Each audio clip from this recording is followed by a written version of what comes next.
Well, hello everyone, and welcome back to the channel for another video on Marvel's Ultimate Alliance 3. Today, we are continuing our look at the skill tree located within the lab section of the main menu. We have previously covered the Vitality and Strength segments, and today I have rebalanced the skill tree to reflect the Energy branch. Now, that will be an interesting thing to have a look at based off of the things that it makes available to you. Now, energy in and of itself is mainly related to your EP, which stands for energy points. Energy points are what allows you to use ability and synergy attacks during the course of the main game.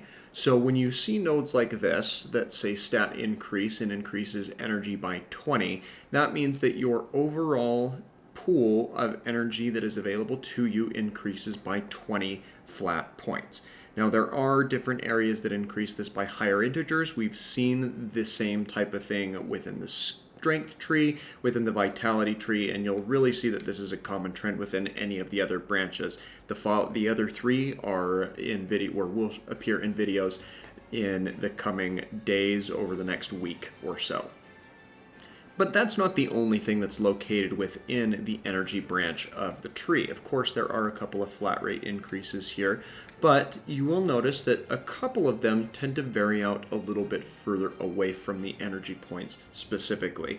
In this instance, we have the extreme gauge recovery, where the abilities used will extort the extreme gauge by 3%. So you can build up your extreme attacks and your collectively your AX attacks or your Alliance extreme attacks in a lot quicker to cycle through those and increase your damage output.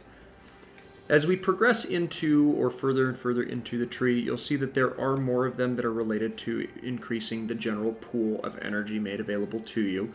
There are a couple of other nodes that you gain access to, such as the EP recovery, which will increase by 5% when your hero's HP is 25% or less. There are a couple of nodes exactly like this one within this particular branch of the tree.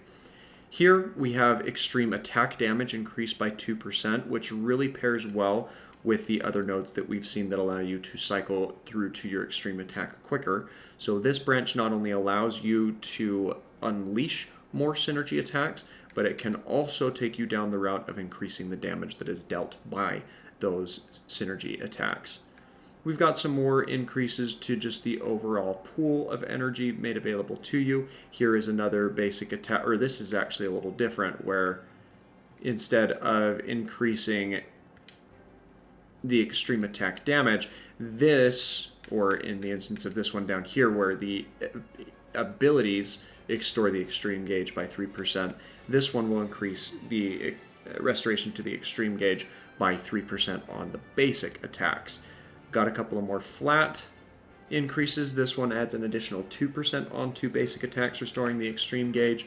This one increases the extreme attack gauge by an additional 5% in contrast or in comparison to the 2% that's added down here. And we also have more overall points that can be made available to us, this one being a quite hefty increase with 100 additional points being added to the overall pool. This node will allow you to increase the energy point regeneration by 3%, so allowing you to replenish your pool more efficiently and thus allowing you to unleash more and more synergy attacks. This will further increase the extreme attack damage, and there are many more dots within this that will function similarly to what we have seen with some of the previous ones. Now, the last dot in this branch before we go to the energy exclusive branch out there will actually increase the amount of times that you can revive your allies by 1. This isn't particularly attenuated to energy points specifically, but it is interesting that it is an ability that is found within this particular branch of the tree. Personally, I think I would have put this down in the defense category, but I didn't build the game, so I don't get a say in it. Now, similar to what we've seen with some of these other nodes, there are a couple of abilities from the adjacent branches that factor into this as well, such as flat increases to strength, increasing damage done to stunned enemies, increasing light attack damage, more damage to stunned enemies, and further strength modifiers from the right side of this branch, which is adjacent to the strength portion of the tree. And then you have additional benefits from the defensive section, such as increasing or reducing the damage that you take while guarding by certain percentages, reducing the damage taken from projectiles specifically, reducing damage taken when you are at a critically low health amount, which is actually a really nice thing to have. You can decrease the damage being received by 10% with these two nodes here, as well as decreasing damage by from melee attacks by 3% and increasing your overall durability for your hero. In here, we have the central node, which, as a reminder, the way that you get the benefit from this node of this branch is you need to have every single aspect of this branch, or this middle section of the branch, filled out. And if you do, you will increase the XP gained by all of your champions by 10%, which is a pretty nice increase, especially if you're looking to grind up the levels for some of the characters on your team. Now, as we've mentioned or alluded to, this outer portion of the tree is all going to be devoted to energy mastery specifics. And a lot of them are, as what we've seen, increasing the general pool of energy that is made available to you by flat increases.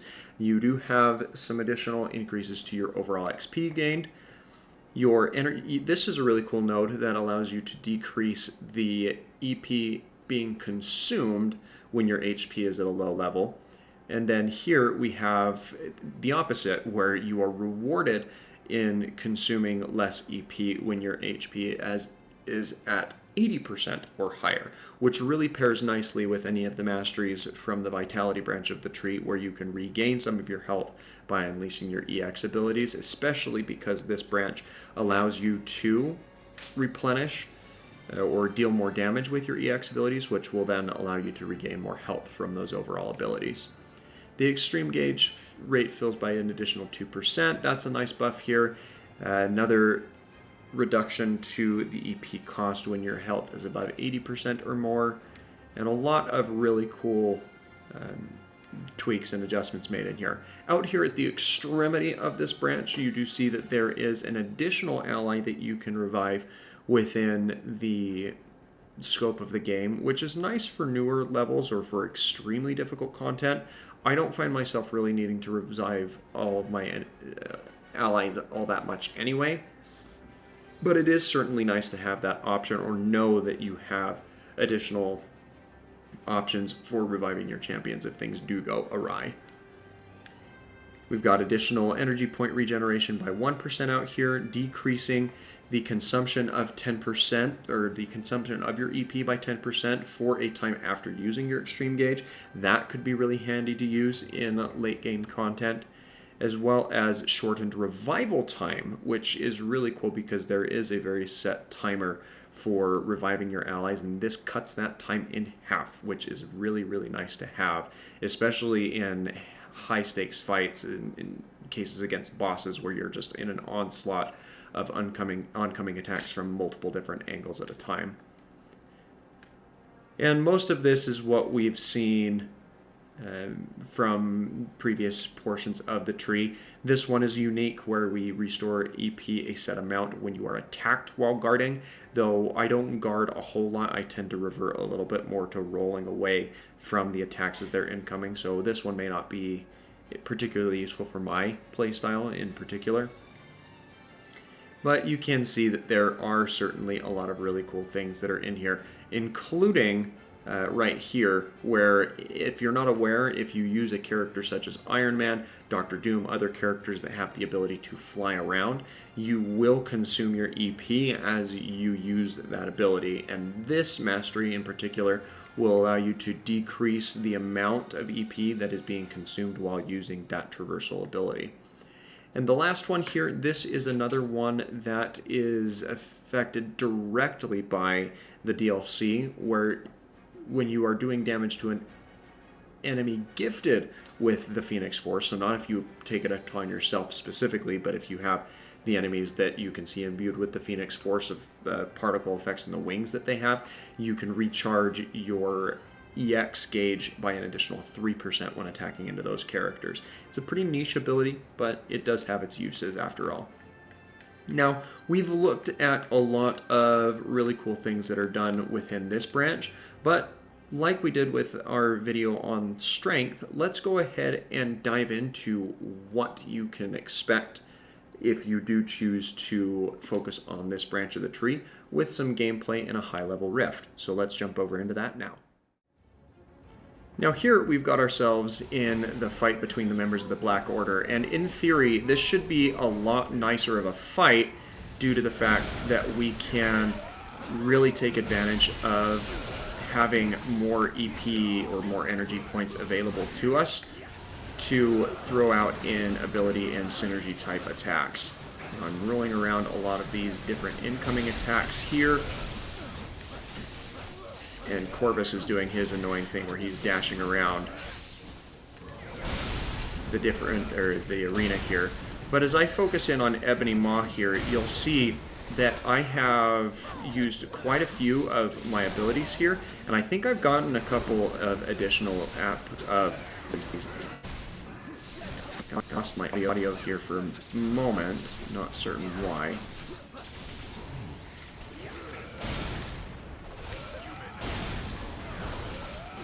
But it's certainly something that's very handy to have if you are able to deal out or dole out more of your abilities and your synergies over the course of the fight. Now let's see if we can get in here on Corvus.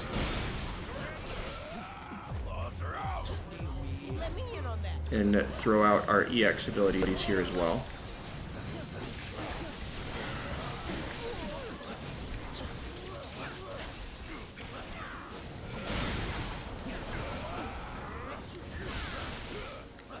Now, I am missing a little bit the ability or the benefit of having some of my health restored when using those EX ability, or the extreme abilities there.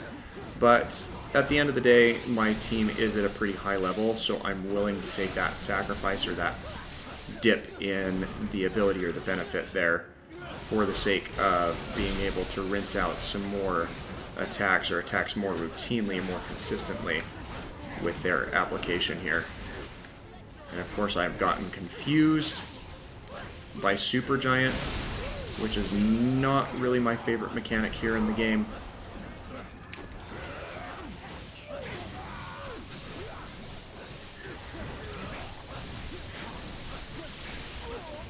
And let's see if we can take out Proxima here, because she is just about down, and it does look like that is the case.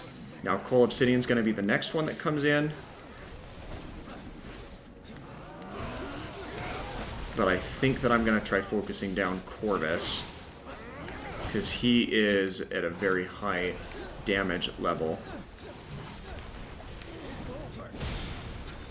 And of course Doom went down there as well. And you'll notice here that I can revive up my characters a little bit quicker, where they can get back on their feet a lot quicker than they otherwise would.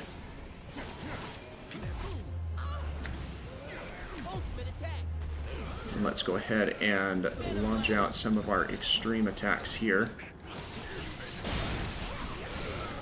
I guess I forget that that's a attack that Supergiant throws out rather than Proxima Midnight.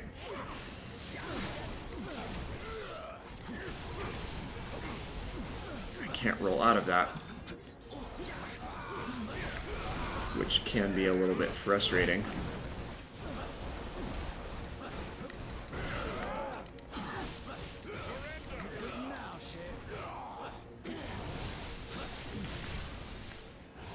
A bunch of different slowed effects going on here.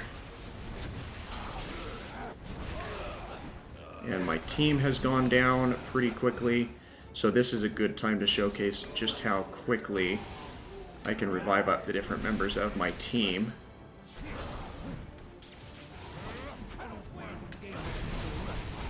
was able to roll around that, so let's get Miles up on his feet as well.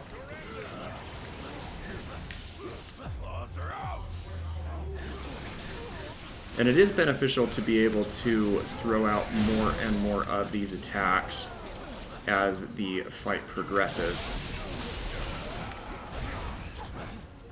Except for when you get caught up right in the midst of all of them.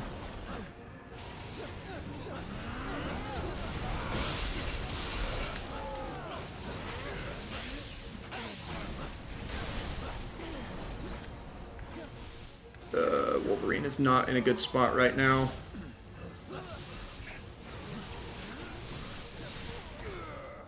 And that is curtains for Wolvie there. But at the end of the day, I'm just looking to showcase how efficiently we can make the use of these abilities, especially with some of those abilities that would eat away at your energy points as you use them.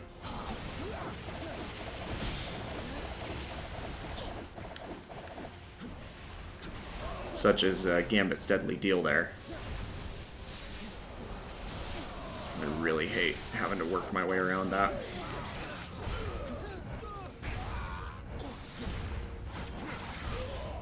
And I thought I rolled around that, but it appears that that is not the case.